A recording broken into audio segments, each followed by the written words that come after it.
সুখদেব গোস্বামীর সেই আসরে উপস্থিত ছিলেন রাজা পরীক্ষিত। সেই মৃত্যু পথযাত্রী ক্ষণিক মাত্র হরিকথা কৃষ্ণকথার মাধ্যমে তিনি তার মৃত্যুকে রোধ করেছিলেন। আজকে সেই ভাগবত আসরে আমরা উপস্থিত হয়েছি। সারা জীবনে যদি এ জীবগণ কোনো ভজনের সাথে যুক্ত হতে নাও পারে, কিঞ্চিত পরিমাণ যদি ভাগবত কথার সাথে নিজেকে যুক্ত করতে পারে, তাহলে জন্ম জরা ব্যাধি থেকে এ জীবগণ উদ্ধার হওয়ার প্রয়াস করবে বলে গ্রন্থাদি প্রমাণ করেছেন। আজকের এই আসরে সর্বশ্রেষ্ঠ কৃষ্ণ ভক্ত পিতামাতার সন্তানেরা আপনারা উপস্থিত হয়েছেন। এই গুরুজির শ্রী আশ্রম আপনাদের উপস্থিতির মাধ্যমে, এখন আর আশ্রম নেই, আপনাদের উপস্থিতির মাধ্যমে স্থানটি শ্রীধাম বৃন্দাবন ধামে পরিণত হয়েছে।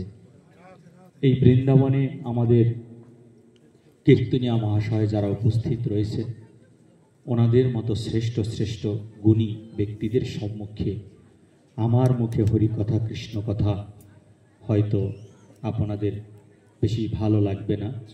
আমি ওনাদের শ্রীচরণে শতবার প্রণাম জানাই।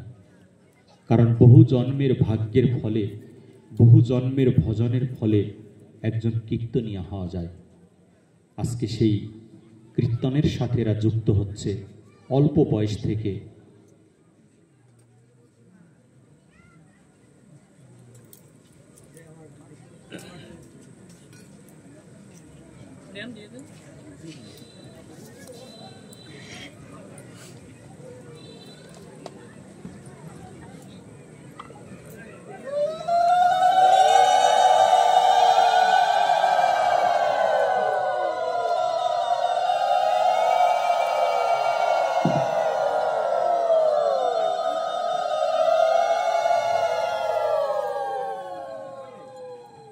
জয় শ্রী রাধে।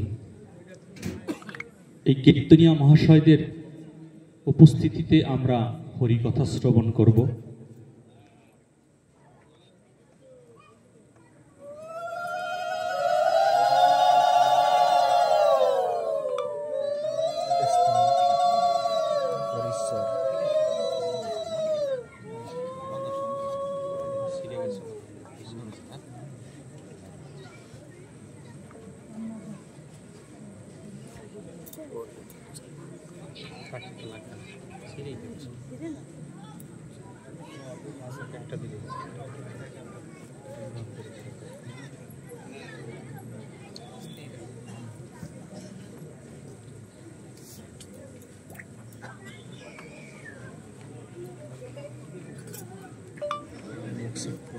এবং এই আসরে উপস্থিত রয়েছেন বিভিন্ন নামধারী চ্যানেলের লোকজন, অথচ চ্যানেলগুলোর নাম হয়তো আমার মুখস্থ নেই। তবু যেই যেই চ্যানেলের লোকগুলো রয়েছেন, এদেরকে ছোট করে দেখার কোনো সুযোগ নেই। কারণ যারা এই কলির যুগের প্রচারের সাথে যুক্ত থাকবেন, তারা স্বয়ং নিত্যানন্দ প্রভুর থেকে কিঞ্চিত পরিমাণ কৃপা না পেলে এই জিনিস লাভ করা যায় না।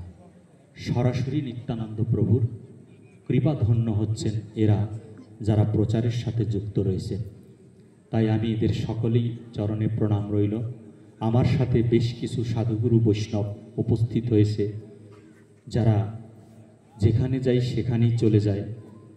এই অধমকে দিয়ে কোনো কাজে আসবে না ভেবে, এই অধমকে দিয়ে কোনো সেবায় লাগবে না ভেবে আমার সাথে আসা সুখরঞ্জন দাস মহাশয় এবং ননী বিশ্বাস, সুজন মল্লিক এবং নারায়ণ বিশ্বাস,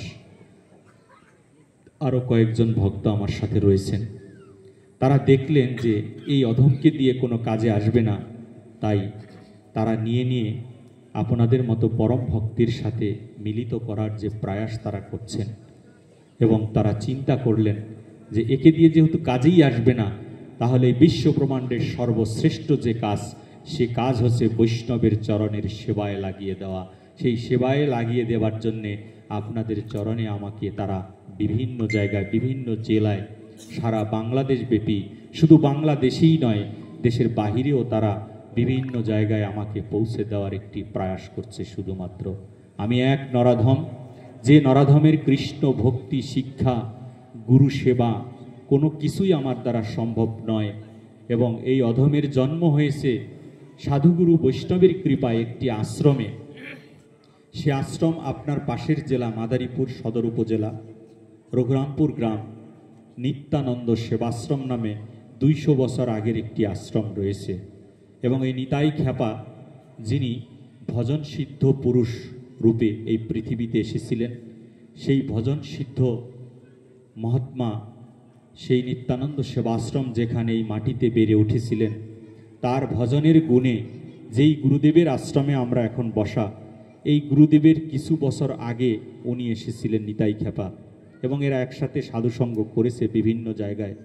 তাই আমার অত্যন্ত ভাগ্য বলে, আমার স্বীকৃতি আছে বলেই এই রকম একটি মহৎ আসরে মহৎ সাধুর আশ্রমে আমি উপস্থিত হতে পেরেছি। যাদের মাধ্যমে উপস্থিত হয়েছি তাদের শ্রীচরণে আমার প্রণাম থাকলো।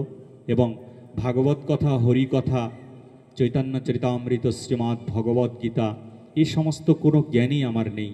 তবে আমি একটি কথা শুনেছি শাস্ত্রে, যে ভক্ত পদধূলি সর্বশ্রেষ্ঠ। যেই পদধূলির কৃপাতে আজকে আপনাদের মতো বৈষ্ণবের চরণধূলির কৃপাতে দুই একটি কথা কীর্তন যদি আমাকে দিয়ে আপনারা করিয়ে নেন, আমি শুধুমাত্র একটা যন্ত্র, আপনারা যেভাবে বাজাবেন এ যন্ত্রটি সেভাবেই বাজবে।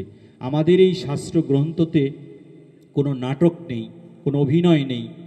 বাস্তব যে ধর্ম, সেই ধর্ম প্রচার হয়েছে যুগে যুগে। পরমেশ্বর ভগবান আপনি অবতীর্ণ হয়ে নিজে আচরিয়া এই কলির জীবকে শিক্ষা দেবার জন্যে চৈতন্য মহাপ্রভু রূপে কলির যুগে আবির্ভূত হয়েছেন।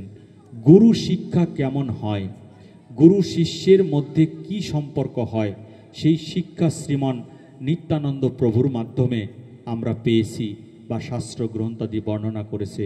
আপনাদের কৃপা হলে সেই আলোচনা করার একটুখানি প্রয়াস করছি। শুধুমাত্র আমার যত ভুল ত্রুটি আমাকে ক্ষমা করে দিবেন, এবং আপনাদের কৃপাতে এখানে উপস্থিত হতে পেরে আমার জন্ম জরা ব্যাধি লক্ষ লক্ষ জনম যদি আমি এই পৃথিবীতে এসে থাকি, তার চেয়ে সর্বশ্রেষ্ঠ আমি মনে করি এই বৈষ্ণব সেবায় উপস্থিত হতে পারা।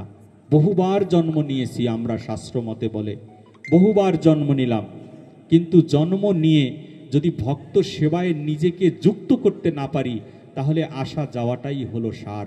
জয় জয় নিতাই গৌর সীতানাথ প্রেমানন্দে, হরিধ্বনি বলমন হরি হরি বল।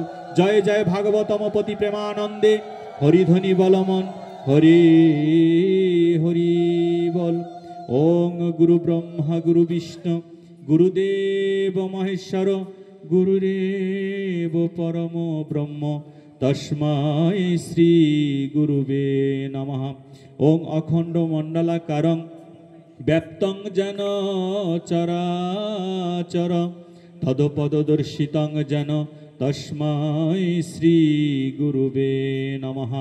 বৃন্দে ওই তুলসী দেব ওই, প্রিয়ায় ওই কেশব সচা, বিষ্ণু ভক্তি প্রদে দেবী সত্যবতৈ নমো নমঃ। ওং নম মহাবদন্যায় কৃষ্ণ প্রেম প্রদায়তে, কৃষ্ণায় কৃষ্ণ চৈতন্য নামে গৌরতিষে নমো নমঃ। বাঞ্ছা কল্পতরুভস্য কৃপা সিন্ধু ভয় বাচা, পতিতানং পাবনেভ্যো বৈষ্ণবেভ্যো নমো নমঃ। হে কৃষ্ণ করুণা সিন্ধু দীনবন্ধু জগৎপতি, গোপীশ গোপিকা কান্ত রাধাকান্ত নমস্তুতে। তপ্ত কাঞ্চন গৌরাঙ্গী রাধে, বৃন্দাবনেশ্বরী বিশ্বভানুসুতে দেবী প্রণমামি হরি প্রিয়ে। জয় জয় শ্রীকৃষ্ণ চৈতন্য প্রভু নিত্যানন্দ, শ্রী অদ্বৈত গদাধর শ্রীবাসাদি গৌর ভক্ত বৃন্দ। হরে কৃষ্ণ কৃষ্ণ কৃষ্ণ হরে হরে, হরে রাম রাম রাম হরে হরে। প্রিয় ভক্তবৃন্দ, আমরা এই বৃন্দাবন ধামে উপস্থিত হয়েছি অত্যন্ত সুকৃতির বলে। স্বীকৃতি না থাকলে আপনি অন্য অন্য জায়গায় হয়তোবা যেতে পারবেন, কিন্তু স্বীকৃতি না থাকলে বৃন্দাবনে আসা যায় না। এই বৃন্দাবন ধাম মাঝে আসার আগে আমি যখনই গৃহ থেকে বের হই, আসার আগে আমার গৃহে থাকা রাধা কৃষ্ণের যুগল, সেই যুগল চরণে বলে আসি, হে রাধারানী, তুমি যদি যেতে পারো তাহলে আমাকে তুমি নিও, তুমি যেখানে যেতে পারো না সেখানে তুমি আমাকে নিও না। এ কথাকে আমি বিশ্বাস করি মনে প্রাণে। সেই বিশ্বাস থেকেই আজকেও গৃহ থেকে বেরিয়ে আসার সময় আমার গৃহে কথা বলে এসেছি, এই নরাধম, এই পাপিষ্ঠ যেহেতু আপনাদের কাছে উপস্থিত হতে পেরেছে, আমি বিশ্বাস করি আমি আসার বহু আগেই আপনাদের এই আশ্রমে অনন্ত কোটি বিশ্ব ব্রহ্মাণ্ডের মালিকের যিনি আরাধ্য, অনন্ত কোটি বিশ্ব ব্রহ্মাণ্ডের মালিক পরমেশ্বর ভগবান শ্রীকৃষ্ণ যার চরণে আশ্রয় নিয়েছিলেন কলির যুগকে ধন্য করার জন্যে, সেই শ্রীমতী রাধারানী আপনাদের আসরে উপস্থিত হয়ে গেছে। জয় রাধে রাধে রাধে, প্রেম সে বলি রাধে রাধে। এই বৃন্দাবনে আমরা আসি, সাধুসঙ্গ করি, হরিনাম শ্রবণ করি, গুরুদেবের নাম কীর্তন আমরা জপ কীর্তনের মাধ্যমে করে থাকি, কিন্তু তারপরেও কেন মনে হয় যে আমাদের ক্রিয়া করছে না? আমরা মনে হয় পাপ রাশি থেকে উদ্ধার হতে পারছি না। এর অন্যতম কারণ হচ্ছে আমাদের জড় কামনা বাসনা এমনভাবে আমাদের আঁকড়ে ধরেছে, একটা পূরণ হয় আরেকটা বাসনা হৃদয়ে বাসা বাঁধে, একটা করি আবার আরেকটার বাসনা বাসা বাঁধে।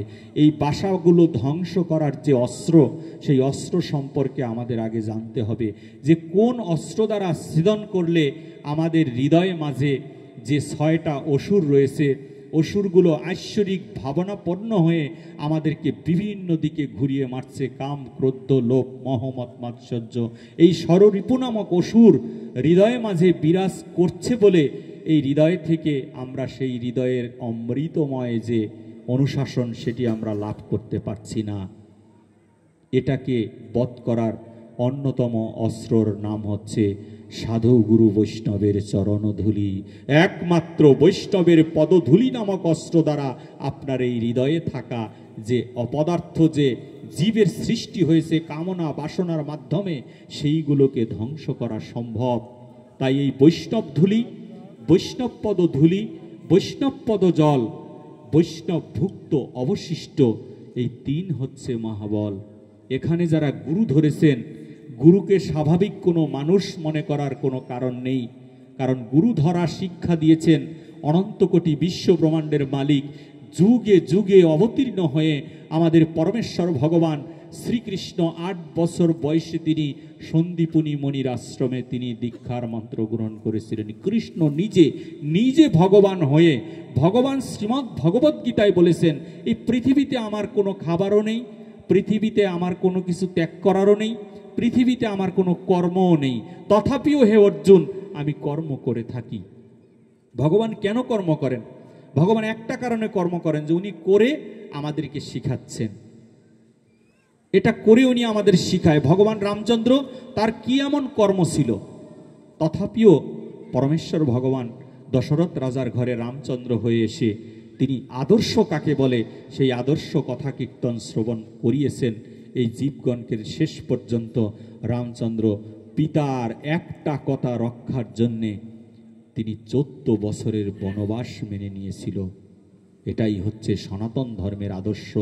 পিতাকে বানিয়ে দিলাম বৃদ্ধাশ্রমে পাঠিয়ে দিলাম, পিতাকে বানিয়ে দিলাম এই সংসারের একটা সামান্য কিষাণ, মাতাকে বানিয়ে দিলাম এই সংসারের একজন সামান্য পরিচর্যামূলক কাজ করার জন্যে, আর আমি নববধূকে ঘরে নিয়ে আমি আরামে ঘুমিয়ে রইলাম। বেলা না উঠলে আর আমাদের ঘুম ভাঙে না, অথচ তোমার ওই চাকরানি যে মা, তাকে চাকরানি যাকে তুমি বানিয়ে দিলে, তার জন্যে চৈতন্য মহাপ্রভুর স্লোগান, মহাপ্রভু আমার হরিনাম কীর্তন প্রচার করবার জন্যে তিনি নিত্যানন্দকে সাথে নিয়ে নবদ্বীপে এসেছিলেন।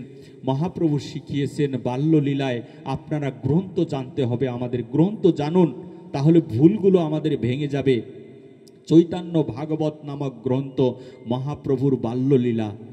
এই বাল্যলীলায় মহাপ্রভুর সাথে যে লীলা হয়েছিল সেই মহাপ্রভুর বাড়িতে সচিমার অঙ্গনে, সেখানে মহাপ্রভুকে দেখা যাচ্ছে শিশু নিমাই, এই নিমাই ধুলি খেলা করে তিনি প্রতিদিন বাড়িতে যায় সন্ধ্যাবেলায় গোধূলি লগ্নে। শিশু বাচ্চা যা করছে, আজকে ভগবান হয়ে এই জীবকে শিক্ষা দেবার জন্যে মায়ের কোলে, একটা জীবের কোলে তিনি এসে আজকে আশ্রয় নিয়েছেন চৈতন্য মহাপ্রভু। কি শিখলাম আমরা তার কাছ থেকে? মহাপ্রভুর জীবনী সম্পর্কে কতটুকু জানলাম? মহাপ্রভু গুরু কাকে বলেছেন? আজকে একটি গুরুর বাড়িতে আমরা এসেছি, ভগবান একটি গুরু ধরে শিখিয়েছেন যে গুরু কেন এই জীবগণকে ধরতে হবে, গুরুর কাছে কেন যাই। গুরু কোনো মনুষ্য নয়। মহাপ্রভু আমার ধুলি খেলার শেষে সন্ধ্যাবেলায় গোধূলি লগ্নে বাড়িতে এসে মায়ের চরণে লুটিয়ে পড়ে। এই শিক্ষা সনাতন ধর্মের শিক্ষা। আর আমাদের মায়েরা থাকে বৃদ্ধাশ্রমে, আমাদের মায়েরা 2 টাকার চাকরানি হয়ে এই শীতের দিনেও ঠান্ডা জল দিয়ে ঘরটাকে লেপে আপনার আমার জন্য পরিষ্কার করে থাকে। পরিচর্যামূলক কাজের সাথে মাকে যুক্ত করে দিলাম চাকরানির মতো করে। আর মহাপ্রভু কি শিক্ষা দিলেন এই জীবকে? সচিমাতার সম্মুখে এসে সন্ধ্যাবেলা চৈতন্য মহাপ্রভু তিনি সন্ধ্যাবেলায় মাকে প্রণাম দিয়ে মায়ের চরণ ধুলি গায়ে নিয়ে জোরহাত করে মায়ের বদনে তাকিয়ে রইলেন। আপনারা বাল্যলীলা দেখবেন মহাপ্রভুর। মহাপ্রভু বলেছেন ভগবান হয়ে আমি সরলতা শিখি শিশুর কাছে। তিনি সরলতা শিখে শিশুর কাছে, আর আমরা শিশুকে দূর দূর করে তাড়িয়ে দেই। তাহলে আমরা মহাপ্রভুর কি আদর্শ আমরা জানবো? শিশুর কাছ থেকে সরলতা শিখেন। নরোত্তম দাস ঠাকুরও বলেছেন যে সরলতা কেমন? মধুর মধুর নাম। এই নামটা মধুর তখনই লাগবে যখন আপনি সরল হবেন। সরল না হলে, এই ভিতরটা যদি সরল না হয়, তাহলে কোনো দিন এই মধুর, এই কীর্তন মধুর আপনার লাগবে না। ভিতরে তো কুটিনাটি, এই কুটিনাটিগুলো থাকলে আর মধুর কখনো লাগবে না। মহাপ্রভু জোরহাত করে মায়ের বদনে তাকিয়ে থাকেন আর মাকে প্রণাম করে মায়ের পদধূলি গায়ে মেখে নেয় ভগবান হয়ে। অদ্বৈত গোসাই জিজ্ঞেস করলেন, নিমাই, ও নিমাই। প্রভু বললেন, বলুন। তুমি মাকে প্রতিদিন প্রণাম করো, ঠিক আছে।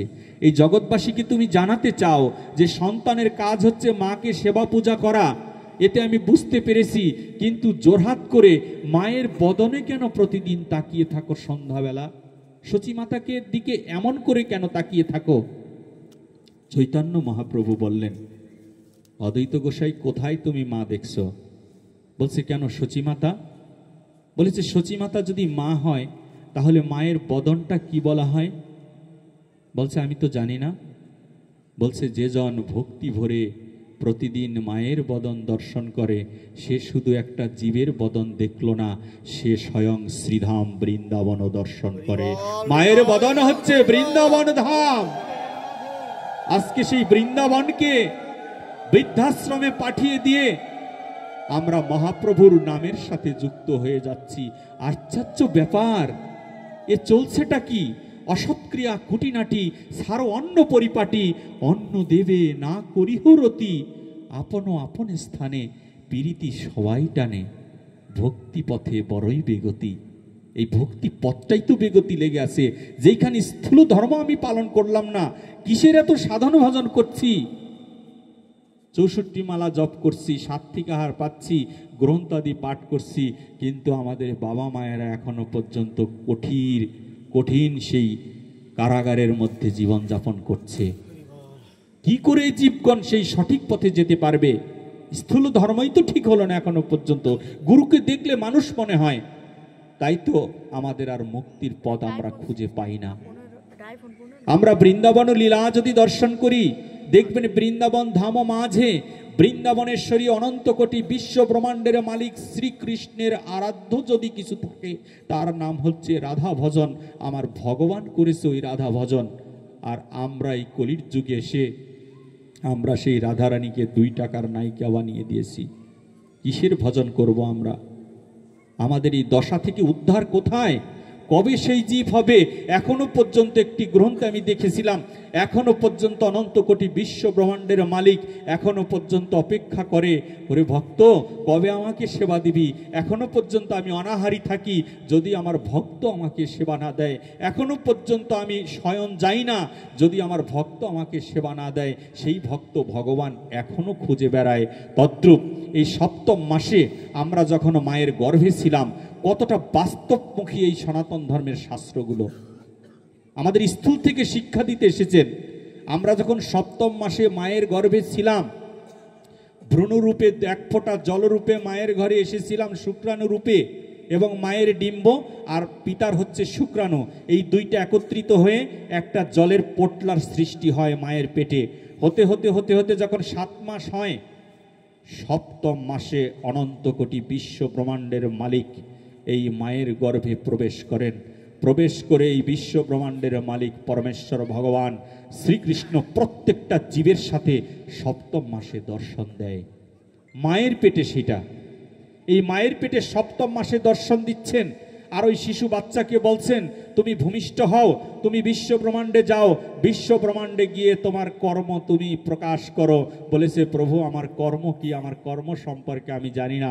বলেছে, তোমার কর্ম হচ্ছে দিনান্তে একবারও যদি এই হরিকে স্মরণ করো, তাহলে আমি তোমাকে ক্ষমা করব বলে কথা দিয়েছি।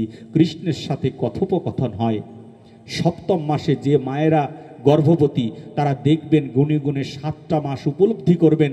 ওই সপ্তম মাসে দেখবেন একটা সময়, একটা দিন, আমি একটু ডাক্তারি লাইনে আসি বলে কথা বলছি, একটা সময় 7 মাসের 30 দিন যে অষ্টম মাসে যাবে, তার আগের যে 7 মাসের 30 দিন, এর মধ্যে একটা দিন দেখবে পেটের মধ্যে বাচ্চাটা অতিরিক্ত লড়াচড়া করছেন।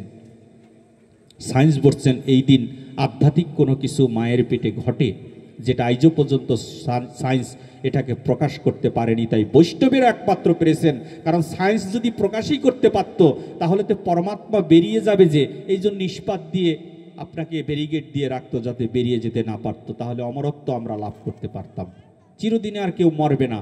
পৃথিবীর সমস্ত সায়েন্স একত্রিত হলেও একটা সেকেন্ড আপনাকে আমাকে বাঁচিয়ে রাখার ক্ষমতা রাখে না, কিন্তু একটা সাধু বাঁচিয়ে দিতে পারে।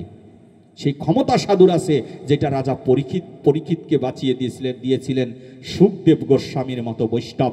ভাগবত কথামৃতের মাধ্যমে 7 রাত্রি 7 দিন পরে যেই সুখদেব গোস্বামীর আসরে মৃত্যুবরণ করার কথা ছিল পরীক্ষিত রাজার, অথচ পরীক্ষিত রাজা অমরত্ব বর পেয়ে গেলেন। কেন? বলেছে, আমার ভক্তের অনাচার করা যাবে না। এখন হরি কথা কৃষ্ণ কথা শ্রবণ করছে আমার এই ভক্ত। কৃষ্ণ কথার এত গুণ। ওই সপ্তম মাসে কৃষ্ণ যখন মায়ের পেটে বসেছিলেন, বৈষ্ণব সমাজ রচনা করেছে। জগন্নাথ দাস বাবাজি বললেন, কোথায় বসেছিলে তুমি? একটা পরমাত্মা এসেছিল মায়ের পেটে, সে বসেছে কোথায়? তার বসার জায়গাটা কোথায়? একটি জায়গায় তো বসেছে।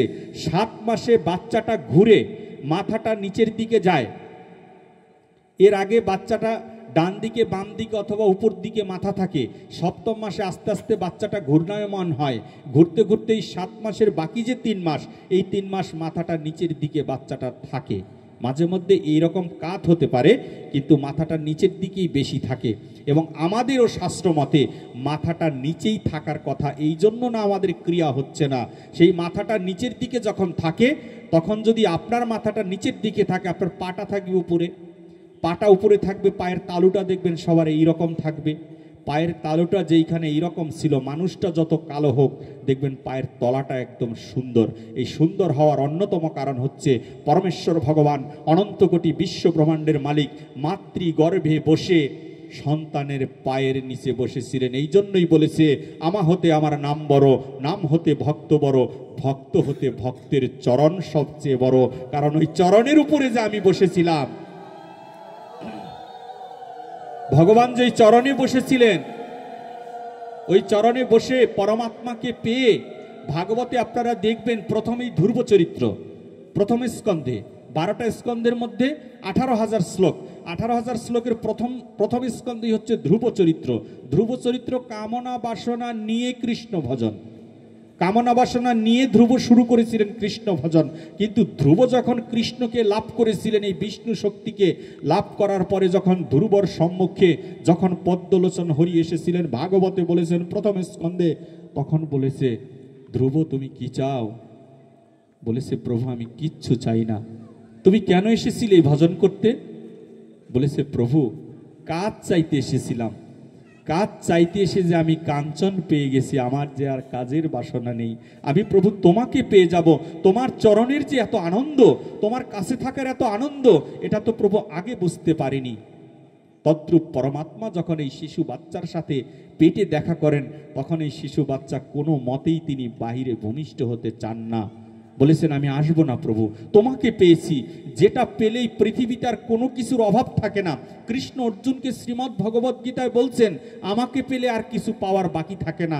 তদ্রূপ পেটে বসে আমরা পরমাত্মাকে লাভ করেছিলাম, সেই পরমাত্মাকে পেয়ে আমরা আর তাকে ছাড়তে চাই না। বলেছে, না প্রভু আমাকে এভাবে তাড়িয়ে দিও না, আমি এই মায়ার জগতে আর যেতে চাই না।